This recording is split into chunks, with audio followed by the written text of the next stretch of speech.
Muy bien, entonces, comenzamos esta semana 3 que se llama La forma de relacionarnos es de suma importancia. Y vamos a hablar acerca de nuestras palabras en el matrimonio. Yo les voy a confesar algo. Creo que es la parte más complicada, difícil, en la que he batallado, es mi comunicación. La forma de hablar con mi esposa, la forma de poder expresar cuando no estoy de acuerdo, aun cuando estoy de acuerdo, poder escuchar. Esa comunicación en casa llega a ser caótica y eso llega a pasar en mi matrimonio y no sé en el de usted, pero es una cuestión que llega a ser complicada, ¿verdad? Ahora, el autor menciona que en todos los filósofos, psicología, consejería fuera de la iglesia, se habla mucho de la comunicación como sumamente importante para que los matrimonios funcionen, que aprendas a comunicarte, que aprendas a discutir, que aprendas cómo usar las palabras mejores para que puedas sacar provecho. Pero algo que explica bien el autor, y es cierto, es que si solamente nos quedamos como si fuera la herramienta para poder solucionar todos los problemas del hogar y del matrimonio, estamos quitando algo que es muy importante entender, que dentro de casa estamos hablando dos pecadores y que yo puedo dominar el arte de la discusión, pero al final puede estar motivado por una motivación pecaminosa, que es salirme con la mía, ¿no? Yo puedo recordar cuando recién nos casamos que no sé si por mi entorno, ¿verdad? Pero yo sentía que mi esposa tenía una mayor facilidad de discutir, en el sentido de decir todas las cosas. Y yo decía, ¿y cómo puede ordenar todo y decírmelo tan claramente? Y yo voy brincando de aquí para allá y no gano ningún argumento. Y yo me daba cuenta de eso, pero el punto es que al final de cuentas no se trata solo de aprender a discutir, sino la motivación. Y por eso este tema acerca de nuestras palabras importan, porque tenemos que entender y cuidar cómo es que nosotros nos estamos comunicando. Ahora, leo algo que el autor dice. Lo que sucede es que ninguno de esos consejos que hablan de cómo dialogar y discutir en el hogar fuera del cristianismo, de la iglesia, esos consejos que vienen fuera de la iglesia, dice, vuelvo a leer, lo que sucede es que ninguno de esos consejos presenta en realidad una clave que permita entender la razón para el deterioro de la comunicación. Uno de los aspectos que debemos recordar es que todo lo que hacemos como seres humanos está marcado por nuestra caída. Vivir en un mundo caído también afecta nuestra comunicación. ¿Es el pecado que hay en ti y en mí el que está siendo el problema dentro del hogar al momento de hablar? ¿No es cierto que podemos esforzarnos y querer decir bien las cosas y de todos modos me lo malinterpretan? O quizá pienso que lo estoy diciendo muy bien, pero ya iba con un tinte malinterpretado, con una segunda intención, y la otra persona lo cachó. Y nosotros nos justificamos diciendo, pero yo te lo estoy diciendo bien. En realidad hay que observar que estamos caídos, que hay pecado en nosotros, que tenemos corazones pecaminosos y que eso afecta todo lo que nosotros hacemos, incluido la comunicación. Entonces, no solo el tema es comunicación y cómo hacerlo correctamente, sino entender que hay un problema y que lo tenemos en el corazón. Lo hemos dicho muchas veces, yo soy mi problema. Yo soy mi problema. Y como yo soy mi problema, cuando hay un problema le echo la culpa al otro y digo que él es el problema. Pero al final yo soy el verdadero problema. Sigue diciendo el autor, el proceso de la comunicación está afectado por el pecado. Por ejemplo, respuestas llenas de ironía, palabras groseras y hasta expresiones corporales agresivas son parte de nuestra comunicación. Hasta que no entendemos que el problema no es la falta de técnicas de comunicación, sino el pecado, continuaremos experimentando frustraciones y desánimo en nuestro matrimonio. Es el pecado, hermanos. ¿No es cierto que el cómo lo decimos? Que nos conocemos tan bien, que ya vemos el rostro, ya vemos la actitud. Yo no sé si te pasa a ti, pero hasta la manera de pararse, y tú sabes que hay un problema. Hasta la manera de mover los ojos, de mover las manos. Todo eso, hermanos, se afecta por nuestro pecado. Entonces siempre, siempre que haya una discusión, hermanos, tenemos que tener por sentado que yo tengo un problema y es mi pecado y debo de analizar de qué manera mi pecado está afectando en este diálogo que estamos teniendo, porque no estamos llegando a ningún lado. ¿De qué manera el pecado me está afectando? Ahorita quizá en nuestras mentes pensamos, sí, de veras tengo que prestar atención de qué manera el pecado le está afectando. ¿De qué manera le está afectando al otro? Y ya me está afectando a mí. Y necesitamos estar atentos. Mire por favor Proverbios 6:12. Mira el corazón, el hombre pecaminoso. Y la Escritura lo llama aquí en Proverbios 6:12 perverso. 6:12. ¿Listos? Ok. ¿Lo tienen? Los que tengan Biblia y puedan leer. Fuerte, por favor. Lean ustedes 6:12 al 15. ¿Ok? 6:12 al 15. Ustedes, hermanos, por favor, fuerte. El hombre malo, el hombre depravado, es el que anda en perversidad de boca, que guiña los ojos, que habla con los pies, que hace señas con los dedos, perversidades hay en su corazón, anda pensando el mal en todo tiempo, siembra las discordias, por tanto su calamidad vendrá de repente, súbitamente será quebrantado y no habrá remedio. Hasta ahí, hasta ahí, gracias, hermano. Sí, y también en esas viene, ¿verdad? Acerca de la lengua, de las manos, de los pies que corren. Ahora, pero noten algo bien interesante. Esta descripción dice el hombre perverso, el hombre malvado, el hombre indigno. Y comienza a describirlo, hermanos. De verdad, ese hombre perverso habita mi corazón. Está en mí y tienes que entender que está en ti. Dice que habla con los dedos, hace señas, hace guiños con los ojos, con los pies, con el aspecto y la presencia corporal, la manera en que reaccionamos, el ceño fruncido, ¿verdad? La mandíbula apretada. Todas estas son expresiones intencionales. Tú lo sabes.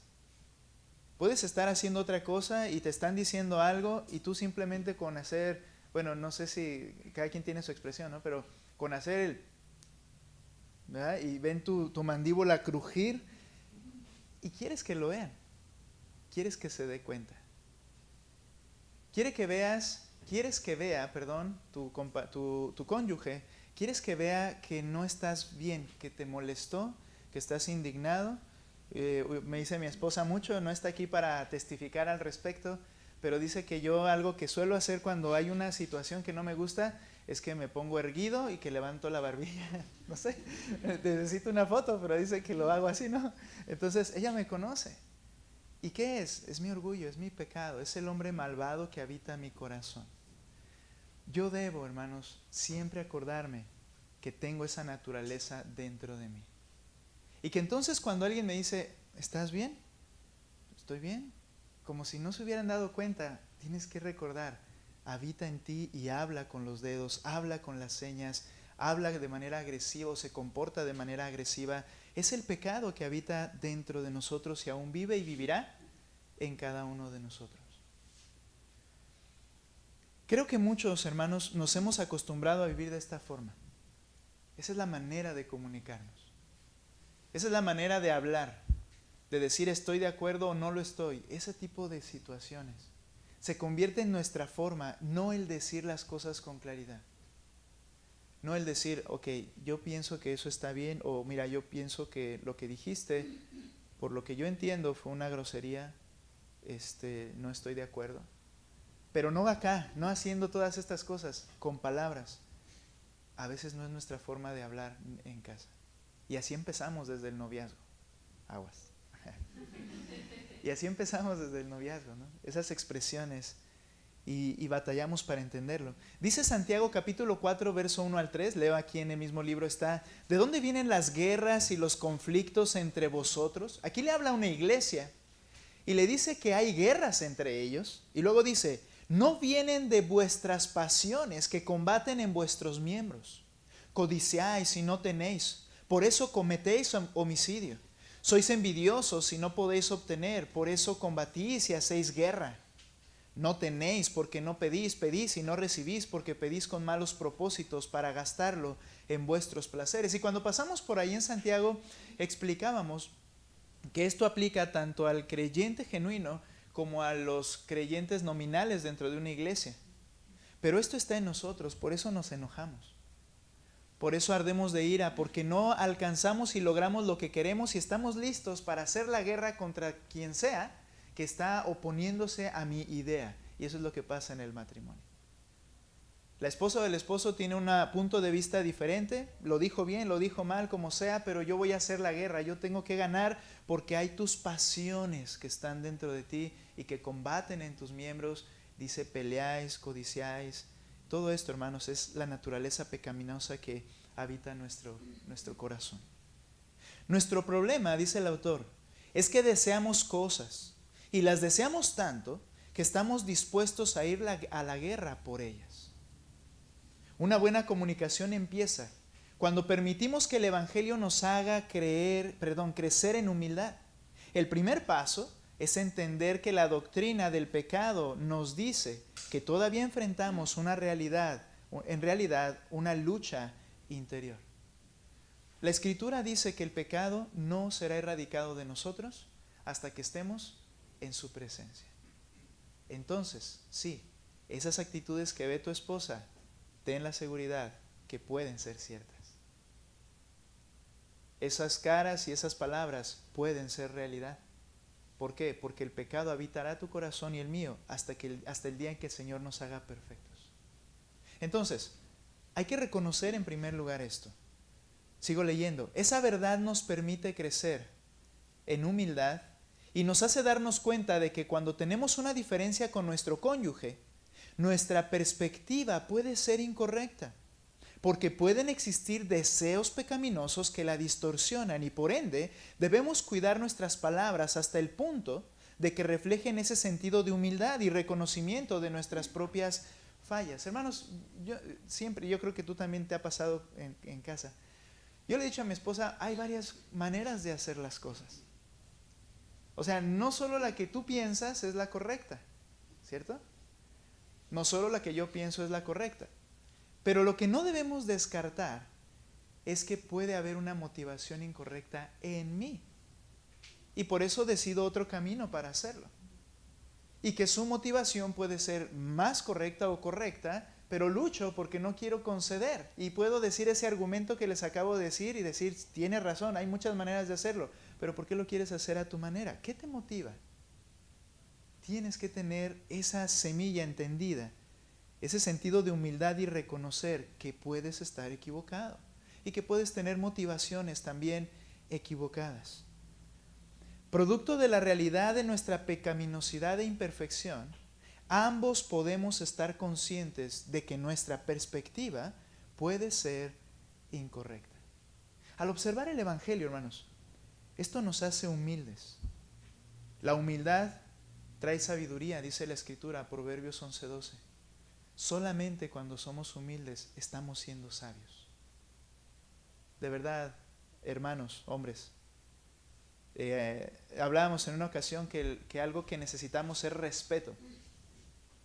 Y hay de aquella persona que vaya en contra de algo que creo que es lo correcto, y particularmente si es mi esposa, siento que me está faltando al respeto.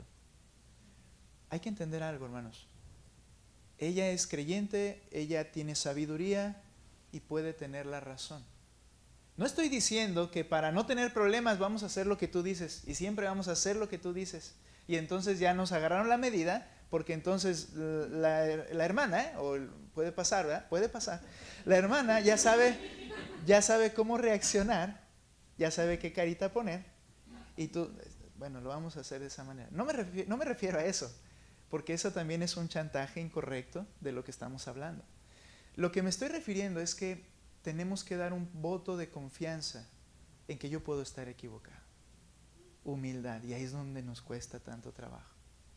Reconocer que puedo estar equivocado. Y sabes que a veces queremos ir hasta las últimas consecuencias, hasta que truene, sí estaba equivocado. ¿Por qué? Por nuestro orgullo. Pero el Evangelio nos hace humillarnos, recordar que hay pecado, que el pecado no ha sido erradicado, que yo puedo estar equivocado. esto es una perspectiva mejor para nuestra comunicación. Ahora, no quiero hacerlo muy largo, voy a ir avanzando en la lectura y ahorita les voy a preguntar, no crean que no. Lo más importante es el Evangelio, el cual nos recuerda que nos hemos equivocado en lo más importante. Hemos pecado contra Dios. Entonces, ¿por qué no podríamos equivocarnos en aquel punto de vista que estoy luchando o argumentando? El Evangelio nos ayuda a recordar lo falibles que somos y nos aleja de actuar con juicio pecaminoso. También, hermanos, viene la otra parte, ¿no? La parte en la que nosotros suponemos que tenemos la razón, y cuando yo supongo que tengo la razón, empiezo con un juicio pecaminoso, dice el autor, que supone que la otra persona es culpable y que no tiene la razón. Eso, hermanos, es esa lucha de juicio pecaminoso. ¿Cuántas veces no decimos las cosas suponiendo que yo soy el que tiene la razón? O no es que yo ataque a las hermanas, vamos a ponerlo a los hermanos, si no van a decir las hermanas, no, ¿por qué no vino la hermana Maya? Ahorita se está desembocando. Pero no, hermanos, no es cierto que nosotros mismos suponemos que yo soy el que tengo la razón, pero ok, lo vamos a hacer así, pero si no funciona, ¿qué estoy diciendo? Estás mal. Ya estoy juzgando que estás mal. Con lo que te estoy diciendo, yo tengo la razón, tú estás mal, pero soy muy misericordioso, magnánimo, y voy a hacer lo que me estás diciendo, pero te advierto. Es lo que estoy diciendo, te advierto que no va a funcionar porque yo tengo la razón. Nos falta esa humildad. ¿Alguien levantó la mano? ¿Quería decir algo, no? Ok. ¿Mande? Sí. ¿Está sudando, hermano? ¿Quiere que le prenda el...?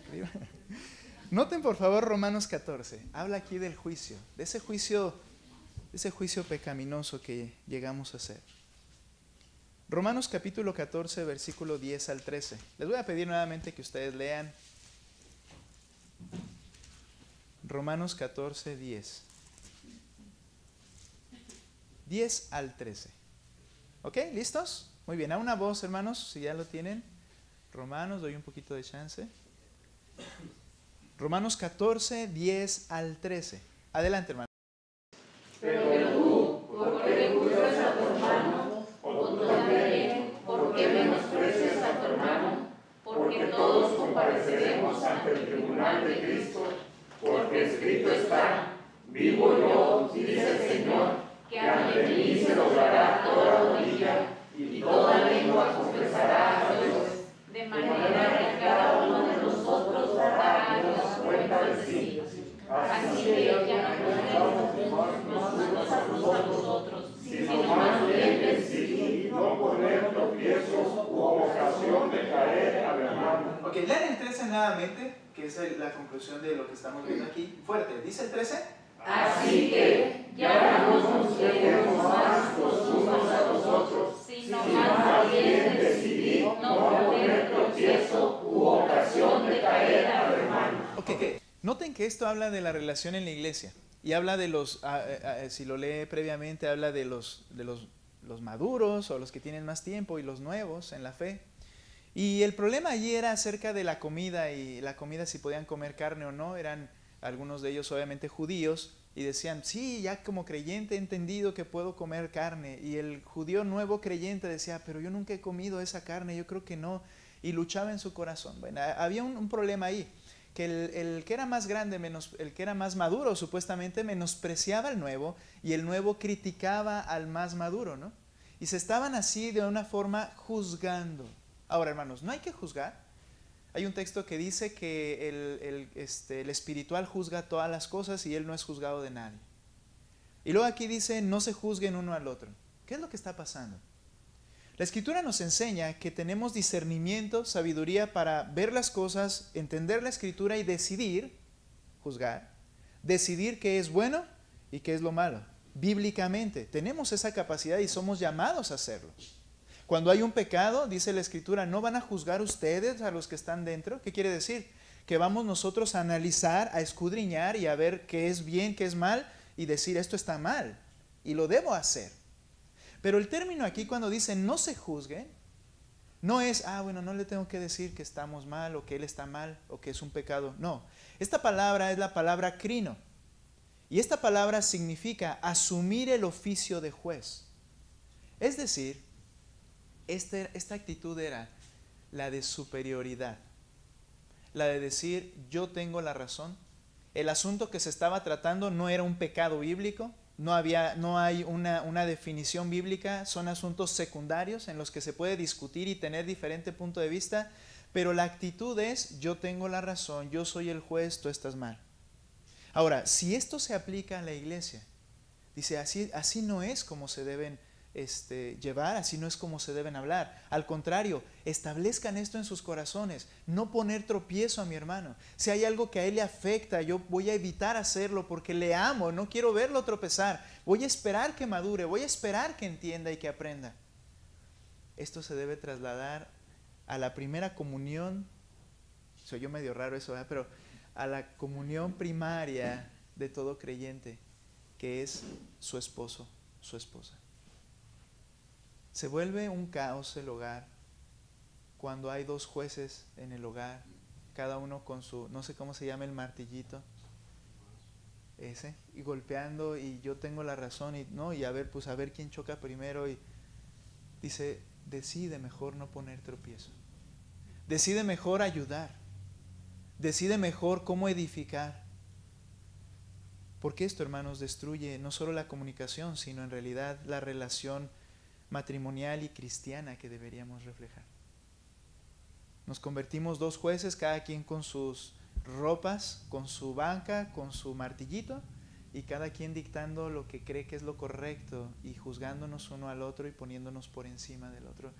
Esto no es lo que el Señor dijo, servirnos, amarnos unos a los otros de la manera en que Él nos amó. Aceptar que podemos equivocarnos en nuestra perspectiva ayuda a que las palabras que usamos sean humildes en lugar de acusatorias. Parece algo extremo, dice el autor, pero en casa tratamos de comunicarnos con cuidado y dándole un juicio de valor a cada una de nuestras posiciones. Decimos frases como, puedo estar mal, pero yo creo, o no recuerdo bien, cuando, es que no lo hice, no lo recuerdo.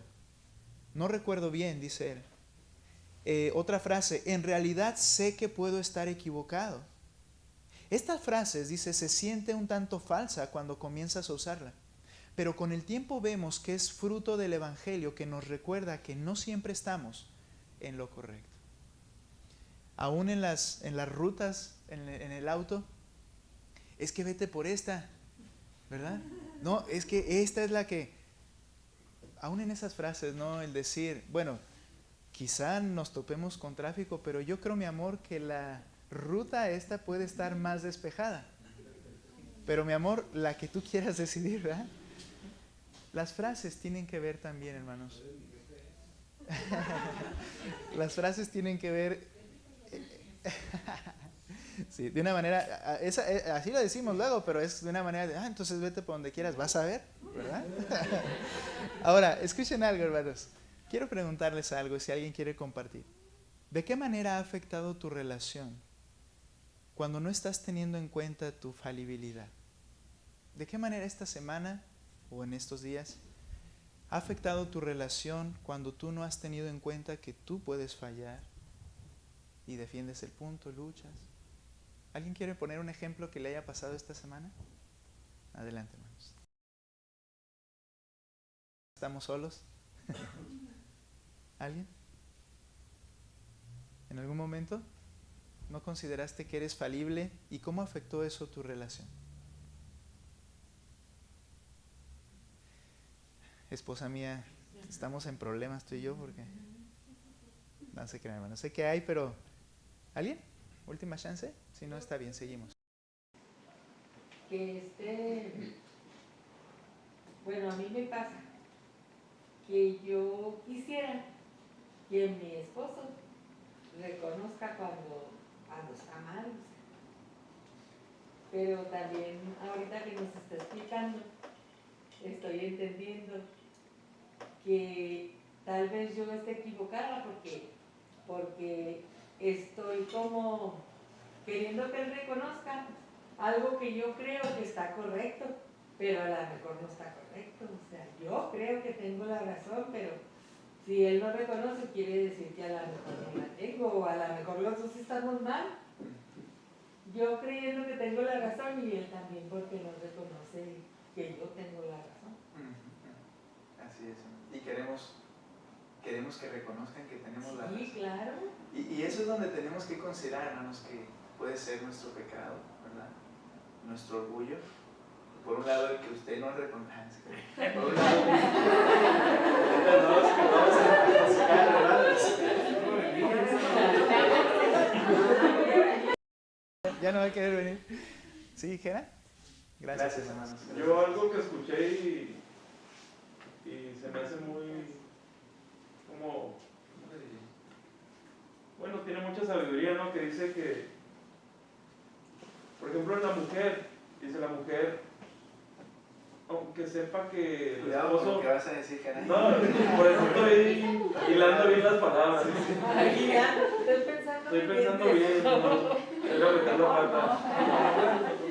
No, decía que la mujer debe de descansar en la soberanía de Dios, aunque el marido vaya a tomar una mala decisión, todo eso está bajo el control de Dios. O sea, no siempre va a tomar malas decisiones, y no creo que alguien quiera tomar malas decisiones adrede, ¿no? Pero también dice, el hombre debe de ser humilde y contemplar a la mujer y decirle, oye, ¿qué opinas tú de eso, no? Ayúdame. Y la mujer no va a decir, no, pues tú eres el hombre, tú debes de tomar la decisión. Ahí ya se pierde lo de la ayuda idónea, creo yo. Entonces, en esa relación de amor, de respeto, el hombre aceptarlo también el punto de vista, como dice usted, de la mujer. Y puede que se equivoque, pero la mujer debe descansar en la decisión que va a tomar el varón, que Dios así lo puso, ¿no? En el matrimonio. Y decía, se me quedó bien grabado porque decía, sí, mi esposa a veces veía muchas cosas mucho más adelante, ¿no? Que yo, pero tuvo que aprender a respetar mi punto de vista y a esperar también en que yo era un poco más lento en tomar una decisión, pero no quería decir que la tomara mal. Creo que él era un científico que trabajaba en Australia y tomaba decisiones ahí de geología o geografía. Entonces, es eso, ¿no? La comunicación y luego tomar en cuenta su punto de vista, y como lo hemos visto, ¿no? Si tomamos una mala decisión, es responsabilidad del hombre, independientemente si le hizo caso a la mujer o la tomó individual. Sí, hay una norma superior, ¿no? Que es el orden que el Señor ha puesto, que la responsabilidad de cada decisión va a caer sobre el esposo. Es cierto, ¿no? Entonces es necesario la humildad, porque muchas veces realmente estamos equivocados y ella puede ver algo que nos va a servir, y ambos trabajar en humildad, en que al final, si el esposo decide otra cosa, debe descansar en que el Señor le ha puesto para llevar a cabo eso. Eso es cierto, ¿verdad? Pero la lucha está fea cuando cada quien quiere ganar el punto, y somos dos y nada más hay dos que van a decidir, entonces es problemático. ¿Cuál llega a ser una solución? Bueno, pues cada quien que tome sus decisiones y comienzan a vivir vidas separadas. Ella, la esposa, tiene sus propias determinaciones, no tiene, su cabeza es su cabeza, y el esposo toma sus propias decisiones, y de ahí se ha partido la ayuda idónea y la unidad en una sola carne, de acuerdo a la voluntad de Dios. Entonces, necesitamos, hermanos, y gracias por eso, por participar. Necesitamos entender que somos falibles y que necesitamos humildad para reconocer que esa falibilidad puede estar afectando lo que estoy pensando en este momento hacer. ¿Ok? ¿Alguien más antes de continuar? Ana. Yo batallaba mucho y vi mi infalibilidad, Dios me la mostró. Hasta en el momento de estar orando, yo caía en ese problema donde yo decía, Señor, yo reconozco mis pecados, pero luego Él, y luego Él no reconoce, y luego Él vuelve a hacer lo mismo, y estarle así como que fijándome mucho en lo que Jorge hacía. y hasta me afectó hasta en el momento de estar orando, yo le pedí al Señor perdón por mis pecados, le decía, pero es que también él, o sea, también cámbialo a él, no nada más yo, y lo volví a meter, porque pues yo estaba concentrada en, pues en que, pues, en que él también tenía errores, y porque nada más yo, o sea, mi concentración no era concentrarme en mí, porque pues si yo me hubiera concentrado en mí desde hace mucho tiempo, mi mismo cambio es reflejo del Señor, y eso hace naturalmente a él, como hijo de Dios, que él lo vea y cambie, sin necesidad de estarle yo diciendo todos sus errores, todo lo que está mal, aunque sí se los digo, pero como dice usted, la intención, la realidad en mi corazón no era que por amor y que por gracia, y no, o sea, mi intención era que yo no quería ser la única, y yo no quería ser la única que cambia, y yo no quería como que esa intención de ver los errores del otro y no descansar en el Señor. Muy bien. Es cierto, esa parte también, como dice la hermana, decimos, está bien, sí, yo tengo que cambiar, pero él también, y al final, ¿cuántos cambian? Ninguno. Necesitamos enfocarnos en pedir la gracia del Señor para que yo pueda ser transformado, y no es egoísmo, realmente es hacer mi parte. Gracias. Gracias, hermanos. Ahora, voy a avanzar. Dice, las palabras tienen relevancia. ¿Ok? Gera comenzó muy bien con lo que empezó a decir. No quise decir eso. No quise decir eso, sino que cuando dijo es que estoy pensando bien lo que voy a decir, nos introdujo a lo que vamos a hablar ahorita. Las palabras tienen relevancia. Algo que aprendimos muy al inicio de nuestro matrimonio y que ha sido de mucha ayuda en nuestra comunicación, dice el autor, es saber que cada palabra es relevante. En un grupo pequeño de la iglesia estuvimos conversando acerca del libro Guerra de Palabras de Paul David Tripp, y no saben cuánto nos ayudó a ver cómo el pecado afecta nuestra comunicación, porque todas las palabras que salen de nuestra boca son importantes y debemos tener cuidado con ellas. Santiago es una carta en la que plasma el poder de la lengua y dice la lengua pecaminosa. Y esa lengua pecaminosa no es la de los no creyentes, sino habla de que como nuestra lengua, el pecado que hay en nosotros, lo que decimos puede ser tan perjudicial como un pequeño fuego que enciende un bosque entero. Tienen relevancia nuestras palabras, y es lo que Santiago se enfoca a decir. Dice que toma, por decirlo así, toma fuego del mismo infierno para echarlo. Entonces, puede ser bien dañina nuestra lengua. Nuestras palabras muchas veces son como golpes constantes, ¿no? Hay personas que dicen, es que yo soy directo. Y en realidad lo que pasa es que son agresivos con sus palabras. Y Proverbios 12:18, ve ese texto antes de continuar aquí, lo voy a leer yo, pero note lo que dice Proverbios 12:18.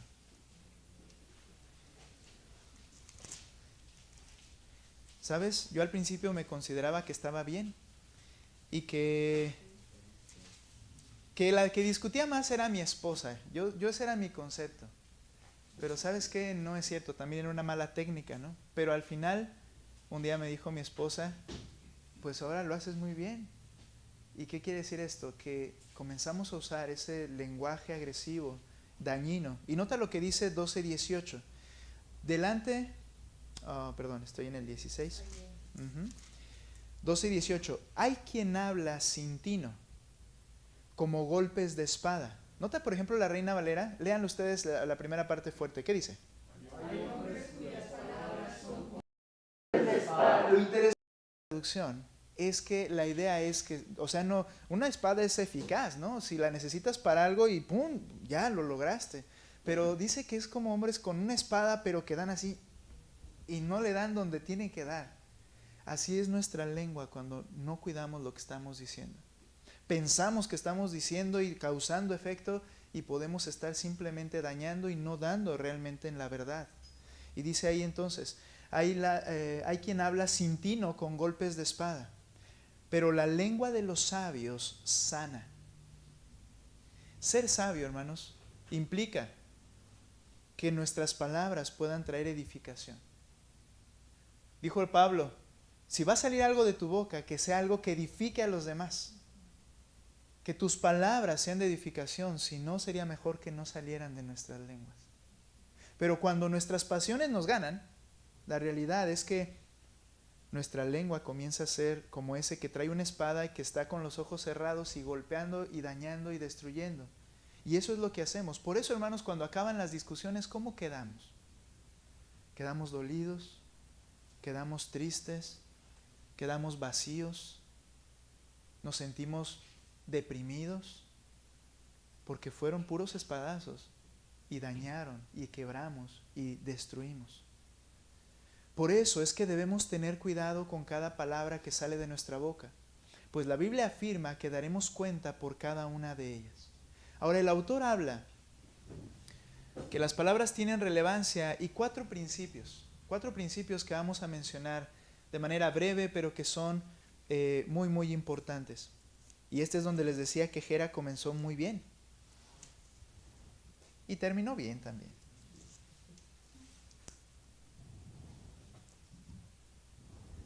El primer principio que menciona el autor, necesitamos aprender a hablar más lento. ¿No es cierto que a veces estamos y las personas están intentando, cuando se calle le voy a decir, pero 2 horas, 3 horas, ¿no? Y no, sigue. Pero el problema de eso es que la Escritura dice en Proverbios que donde hay muchas palabras, también se hace oír la voz del necio. En las muchas palabras nunca falta un pecado, una falta. Dice el autor, hemos aprendido que debemos hablar más lento. Yo hablo lento porque quiero seleccionar con cuidado cada palabra que uso en esos momentos. Mientras estoy pensando en lo que estoy diciendo, también le pido al Espíritu Santo que me dé dominio propio y que me haga recordar el Evangelio para poder usar cada palabra con precisión y que de ningún modo sea ofensivo. Mire, haga esta prueba. Yo como pastor y como a veces tener que dar consejería y viene alguien con una situación y tengo que hablar, yo tengo que pensar bien lo que le estoy diciendo. Cada palabra, y me cuido mucho, pero cuando hay un problema con mi esposa, no las pienso. ¿Qué va a pasar? Voy a ser necio. Voy a hablar necedad. Entonces, si me preocupa, y esa es una ironía, ¿verdad? Una cuestión que no debiera ser. Como pastores en el ministerio, cómo cuidamos muchas veces hablar con la gente que tenemos a nuestro cuidado, pero cómo descuidamos a nuestra esposa. Eso causa mucho daño, eso afecta terriblemente nuestra relación. Pero eso es lo que debiéramos hacer. Yo quiero ayudar a edificar, no quiero dejarle caer y que le sienta feo. Debo medir mis palabras, cuidar lo que estoy diciendo y hablar lento para no ser ofensivo. Pero nos dejamos llevar por la pasión. Airaos, pero no pequéis. Ahora, ¿cuál es el pecado de airarse? No, hermanos, no es que se ponga el sol hasta con tu enojo y que se alargue el enojo, no. Dice, airaos, pero no peques, porque al enojarme yo puedo matar a alguien en el instante. Yo puedo matar con mi lengua en el instante. Yo puedo decidir equivocadamente y estoy pecando. El pecado de la ira no es que me espere hasta todo el día enojado, no, sino lo que hago cuando mi pasión es la que me gobierna, ese es el problema. Primer principio, habla más lento. Piensa y ahí mismo ora al Señor para que te dé palabras prudentes. Segundo,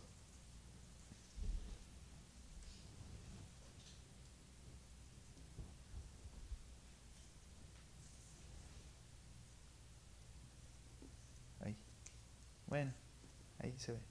Como dice Axel, bueno. Evita usar generalizaciones. Eso como causa problema. El segundo principio es que debemos evitar usar generalizaciones como siempre, nunca, todo, en todo momento y muchas otras expresiones similares que generalizan situaciones que hieren a las personas de forma innecesaria. Cuando nosotros decimos es que tú siempre, es una mentira, ya es una mentira, porque siempre no lo hace o siempre no lo dice. Pero cuando lo digo así, yo estoy siendo un juez grosero, agresivo, para decirle, tú eres así, siempre eres así. Estamos mintiendo a través de la generalización. Y mentir no es un reflejo del Evangelio, que es la verdad, sino una manifestación de nuestra pecaminosidad. Por eso hemos tratado de eliminar este tipo de palabras que son acusatorias y que usualmente ponen al otro a la defensiva. Esas generalizaciones, hermanos, piénsalo, recuérdalo, siempre hieren y son mentiras, porque no es cierto. Yo luego me da así cuando oigo hablar a mis hijos también. Y, mamá, es que siempre, ¿y de dónde lo sacaron? Pues son pecadores, pero ¿de dónde lo sacaron? ¿De dónde lo aprendieron? Porque estamos hablando con generalizaciones. No debe ser así. Otro principio, les dije que los veríamos breve. Ay, ese no es, ya me brinqué.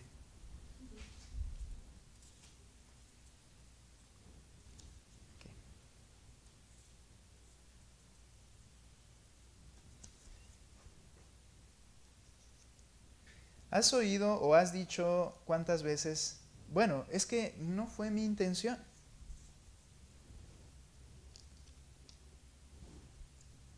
Ok, parezco un niño de primaria poniendo estos todos chuecos, ¿verdad? Pero allí va. No, y ellos son más hábiles que mis palabras reflejan mi corazón. Cuando decimos nosotros algo y después queremos argumentar, bueno, no es lo que quise decir, hay que entender algo. Este es un principio bíblico, estos son principios bíblicos correctos. El número 3, mis palabras reflejan mi corazón. El Señor Jesucristo dijo que de la abundancia del corazón habla la boca. Es decir, la boca es una ventana, por decirlo así, de lo que hay en tu corazón. Mira, ¿quieres saber qué es lo que le importa a una persona? ¿Qué es lo que más le gusta? ¿Qué le fascina? ¿Qué le cautiva? Solamente escúchala. Porque al hablar va a expresar las cosas que le agradan, que le gustan, que le apasionan.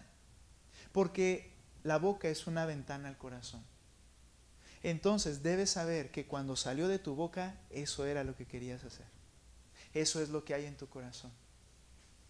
Cuando nosotros hablamos y decimos algo de una forma correcta, incorrecta, pero lo que estoy diciendo es comunica algo a la otra persona, esa es la intención de mi corazón.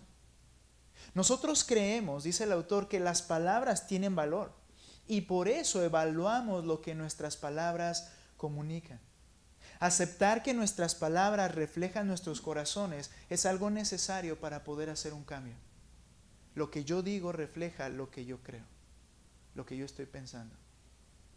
Más bien, hermanos, lo que debiéramos hacer es pedir perdón.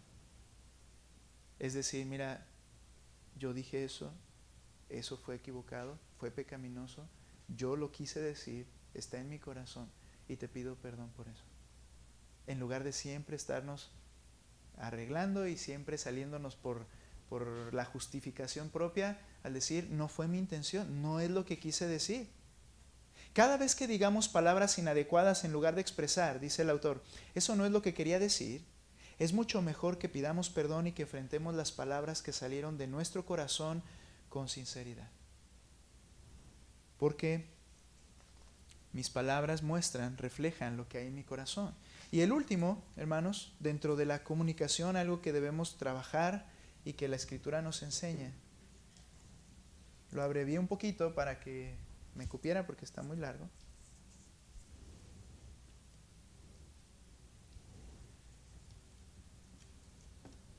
Ok. A ver, hablar más lento para cuidar lo que estamos diciendo, pidiendo al Señor sabiduría. Evitar generalizaciones, ese es un juicio perverso, ¿verdad? Es una mentira. Mis palabras reflejan lo que hay en mi corazón y debo de entender que es lo que está saliendo, es lo que realmente soy. Y el número 4, que las emociones no definan los argumentos. ¿Sabes? Muchas ocasiones mi argumento es que yo siento que, a mí me parece que, y eso no es la verdad. No precisamente lo que sientes es verdad. Y tenemos que tener cuidado y entender que las emociones no son las que deben definir nuestros argumentos. El autor dice, el hecho de que sintamos algo no lo hace real. Por eso se hace necesario que minimicemos este tipo de frases que resaltan o ponen en primer lugar nuestras emociones en el desarrollo de nuestros argumentos. Es importante poder sustentar esas emociones sobre datos, situaciones que apoyen y defiendan lo que estamos comunicando. Solamente así podremos ser objetivos. Mira, cuando el Señor dice en su palabra, en cuanto a la disciplina eclesiástica, que si alguien peca contra ti, o peca de manera general, dice, ve y repréndelo estando tú y él solos. El término reprender, lo hemos explicado en algunas ocasiones, significa decir con claridad la falta cometida. Esa es la palabra reprender. Reprender no es gritar, no es regañar, sino es decir con claridad la falta cometida. Y el Señor nos manda, ve y reprende a tu hermano. Es decir, yo voy a ir, hermano, mira, tú estás cometiendo este pecado. La Escritura dice, y entonces defines correctamente cuál es la falta. Pero el problema en esto, hermanos, es que muchas veces, aun cuando hay problemas en la iglesia, es que va y es que tú me viste feo y me hiciste sentir mal. A ver, espera, ¿cuál fue el pecado? Es que yo me siento mal, no me saludó y me siento ofendido. Las emociones no deben regular nuestros argumentos. Debemos decir con claridad cuál ha sido la falta. Asimismo en el hogar. Es que me hace sentir, es que siento que, no, es que, amor, mira, esto es lo que está pasando, esto es pecado, esto que estás haciendo es un pecado. Tienes que arrepentirte y eso fue ofensivo contra mí, las palabras que dijiste esto, esto y esto. Y ese es el problema, no las emociones. Cuando dejamos que las emociones sean lo que mueve nuestros argumentos, las emociones son así. Y un día eres el amor de mi vida y todo mi corazón, ¿verdad? Y eres el más santo y perfecto, y otro día eres un inútil y no sabes lo que estás haciendo. Porque las emociones definen mis argumentos. No debe ser así. Las emociones no deben definir los argumentos. Debo ser objetivo. Debo decir con claridad lo que ha sucedido. Hermanos, todo esto es porque reconocemos que el pecado está en nosotros. Y termino con esto, lo que el autor menciona. Les agradezco la participación. Me hubiera gustado más poder hablar, pero tenemos que levantarnos a las 4 de la mañana. No se crean. Algo más.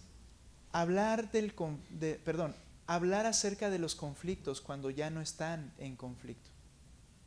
Tratamos de arreglar el conflicto cuando estamos encendidos en nuestras pasiones y solamente se profundiza más el problema.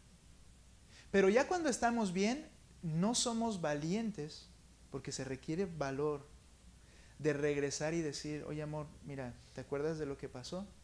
Bien, mira, a mí me molesta cuando estamos así, a mí me enciende o a mí me afecta. Cuando estamos así, el que tú hagas esto, mejor no lo hagas. O mejor, mira, cuando esté yo así, dame chance, ¿verdad? Dame un momento, déjame pensarlo. Pero eso lo tienes que hablar cuando el problema ha acabado. Cuando estás en un momento en el que puedes dialogar y pueden ponerse de acuerdo en cómo van a reaccionar.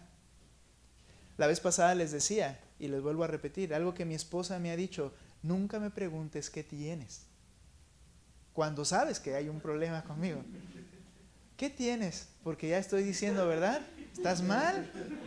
¿Ok? Dice, no me preguntes qué tienes. Y es cierto, o sea, son ese tipo de cosas que luego ya las usamos como arma también, ¿no? Y, ¿ahora por qué estás enojada? ¿Verdad? ¿Ahora qué te pasó? ¿Qué estoy haciendo? Ya le estoy acusando de algo. Entonces, necesitamos aprender a poder hablar cuando ya el problema ha quedado atrás. Cada palabra tiene peso, queremos aprender a usar palabras que sean de ayuda el uno al otro. También es importante conocer las palabras o frases que no son de ayuda en el proceso de solucionar un conflicto. Eso nos ayudará a poder saber qué decir en el momento adecuado. Pero para lograrlo hay que tener conversaciones acerca de nuestros conflictos cuando no estamos en conflicto. Hermanos, ¿hablamos de nuestros conflictos después del conflicto para ponernos de acuerdo? Para no llevar las cosas como la vez pasada las llevamos. Para no llegar a los límites a los que llegamos la vez pasada, ¿lo hablamos? Toman tiempo, hermanos, para dialogar. ¿Sabes? A veces eso nos hace falta. Y seguimos cometiendo los mismos errores cada vez que hay un problema. Seguimos encendiendo los ánimos, seguimos explotando, seguimos usando palabras que lo único que causan es que el conflicto sea más profundo. Como ven, es de suma importancia que puedan dialogar sobre cómo enfrentar los conflictos, qué palabras o frases pueden usar antes de que estén en conflicto. Así podrán saber cómo servirse el uno al otro en esos momentos. Algo que nos ha ayudado como pareja es no hacer preguntas que tienten al otro y que vengan con juicio pecaminoso. Y ahí es donde me cayó, ¿verdad?, el balde, porque eso es lo que hago cuando yo le digo, ¿por qué estás enojada? Ya la estoy criticando, ya le estoy diciendo que ella es la que está mal y que yo estoy bien, y eso solamente va a intensificar su enojo. Cada palabra es relevante porque sale de nuestro corazón. Lo único que nos puede ayudar y dar esperanza para comunicarnos es el Evangelio. El Señor puede cambiar nuestro corazón para que estemos en la posición de servir a nuestros esposos o esposas con lo que decimos y así poder comunicarnos de forma efectiva para crecer juntos y para que todo redunde en la gloria de Dios. Si yo sé que eso no es agradable, decía el autor, él ponía un ejemplo, ¿te puedo servir en algo? Dice, y cuando yo le digo así a mi esposa, decía el autor, ella sabe que yo me estoy dando cuenta que no está bien, pero no la estoy juzgando de que ella está mal, sino que le quiero servir. Pero pasa lo contrario conmigo, no sé contigo. Cuando sucede así, cuando yo veo que ella es la que está en un momento de molestia, algo que yo hice, yo me molesto y por eso pregunto de esa forma. Porque no me siento contento, porque ¿por qué se va a enojar? Si yo soy un ángel de Dios, ¿por qué se va a enojar? No, mi justicia propia es lo que nos lleva a eso. Es mi justicia propia decir, no tienes derecho de enojarte. ¿Por qué te enojas? Si vives conmigo. Esa es la razón. Pero ¿qué pasa? Es mi orgullo. En lugar de poder buscar servirle, yo me enojo. Necesitamos humildad, hermanos, humillarnos a través del Evangelio. Necesitamos crecer juntos, como dice aquí, que esto redunde para la gloria de Dios. Que nuestras palabras, hermanos, sean realmente el resultado de observar el Evangelio de la gracia. ¿Por qué no le pides perdón a tu esposa o a tu esposo por estas cuestiones que pasan, creo que más frecuente de lo que a veces queremos confesar? ¿Por qué no volvemos con el orgullo? Porque me avergüenza reconocer que soy un pecador. Pero eso ya lo decía el Evangelio. Y ya lo dijo el Señor, yo te perdoné aunque eres pecador. No deberíamos tener vergüenza, aunque sí de nuestro pecado, pero de decir, soy un pecador, perdóname, yo hice esto. Creo que necesitamos hablar, hermanos. Creo que necesitan hablar y tratar el asunto o los asuntos que han quedado ahí, porque al rato van a volver a surgir. Que el Señor nos ayude a entender su Evangelio para poder tener cuidado de nuestras palabras. Vamos a orar, por favor, oramos. Señor, gracias por mis hermanos. Danos sabiduría, Señor. Yo te agradezco, Padre, por mi esposa, como ayuda idónea que tú le has dado a mí. Te agradezco, Señor, porque tú eres perfecto y me has dado la mujer perfecta para mí. Pero debo reconocer, Padre, que este pecado en mi corazón me hace sentirme en guerra con aquella que debo amar y cuidar hasta que un día tú nos llames a tu presencia. Señor, esto es lo más desgastante en mi alma. Y esta parte, Señor, sucede más veces de lo que decimos en realidad. Ayúdanos. Ayúdanos a poder derrotar este hombre perverso, tan orgulloso, que siempre quiere ganar cada uno de los puntos de vista. Que le cuesta trabajo servir a la otra persona y que, Señor, le cuesta trabajo pedir perdón. Te pido de tu gracia, ayúdame. Ayuda a mis hermanos. Yo sé, Señor, que estas partes, estas luchas son frecuentes, son situaciones a veces ya tan comunes. Necesitamos glorificar tu nombre a través de esos momentos tan pequeños o tan grandes en nuestras vidas. Por favor, Padre, danos más de tu gracia. Guíanos con tu Espíritu Santo.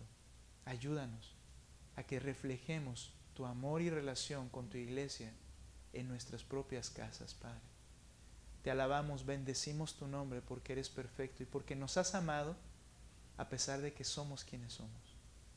La honra y la gloria sea a ti en Cristo Jesús. Amén.